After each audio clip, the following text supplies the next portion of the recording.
Bienvenue, bonsoir à tous. Merci de vous informer sur RTI 1. Depuis quelques années, la filière lapin fait face à d'énormes difficultés sanitaires liées notamment à l'épizootie de la fièvre hémorragique virale. Cette maladie a fait perdre aux éleveurs 72% de leur production.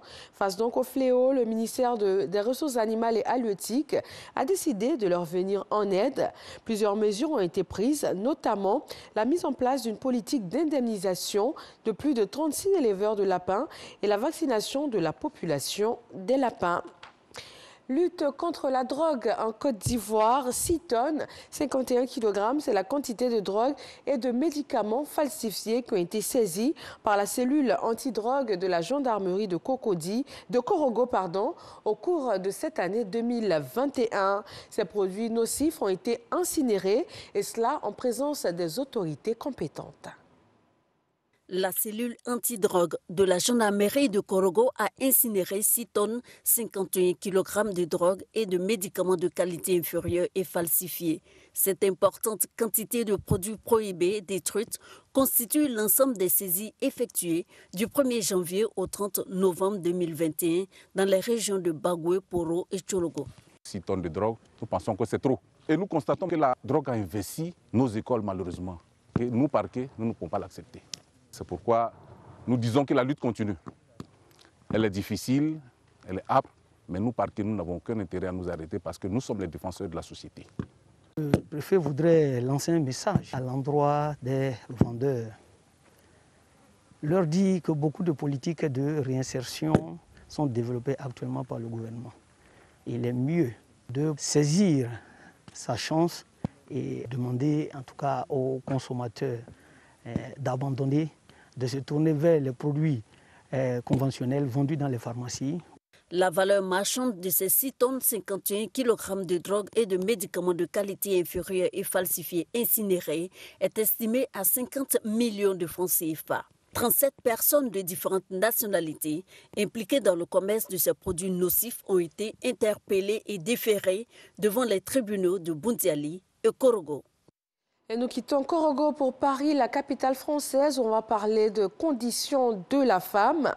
Les ministres chargés des questions de genre se sont retrouvés à l'invitation de la ministre française déléguée chargée de l'égalité entre les femmes et les hommes. La Côte d'Ivoire a participé à la rencontre.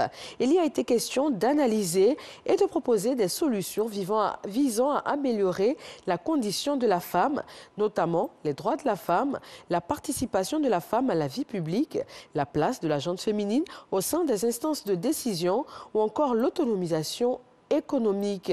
La ministre ivoirienne de la femme Nassénéba Touré a présenté les avancées de la Côte d'Ivoire dans ces différents domaines. Dans l'actualité touristique, la nature aidant, les belles plages ont suscité les investissements dans les réceptifs hôteliers de belles factures ici en Côte d'Ivoire. Plus de 5 décennies après, l'offre touristique s'est aussi améliorée. Parmi elles, la curiosité, la tombe du grand-père de feu Kwame Nkrumah, le premier président de la République du Ghana. Comment exploiter ce potentiel touristique avec cette nouvelle curiosité? Notre équipe de reportage est allée à Grand Bérébi pour comprendre les ambitions de la mairie de la localité dans sa volonté donc d'exploiter ses ressources touristiques. Le reportage dans le 20h. Dans l'actualité sur le continent, à Bamako, la capitale malienne, ce lundi, la cérémonie de lancement de la phase nationale, le colonel Assimi Goïta, président de la transition, a réaffirmé la nécessité de ces rencontres nationales avec pour objectif d'adopter des réformes et donner une orientation à la suite de la transition. Ces assises vont donc permettre de diagnostiquer l'état de la nation, de prendre des résolutions pour le début d'un processus de refondation. Ce lundi, les délégués de toutes les régions ont entamé des travaux.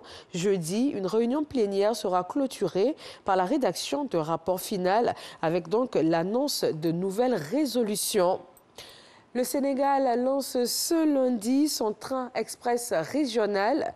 Les premières rotations officielles ont démarré sur 35 km entre Dakar et Diamandio, 160 km/h, pas moins de 115 000 voyageurs chaque jour pour 15 locomotives tirant chacune 4 wagons. Le tarif de ce nouveau transport en commun est d'environ 1 500 francs CFA pour 36 km de voyage. Et puis l'Afrique du Sud qui entame une semaine de deuil. La disparition de Desmond Tutu va faire suite durant toute la semaine à plusieurs cérémonies. Et cela jusqu'à ses obsèques prévues le samedi 1er janvier. Un dispositif grand format a été prévu afin de saluer la mémoire d'une des figures phares de la nation arc-en-ciel.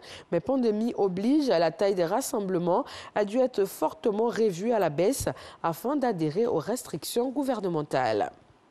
Merci de toujours vous informer sur RTI 1. L'actualité dans nos régions tout de suite et le journal à 20h.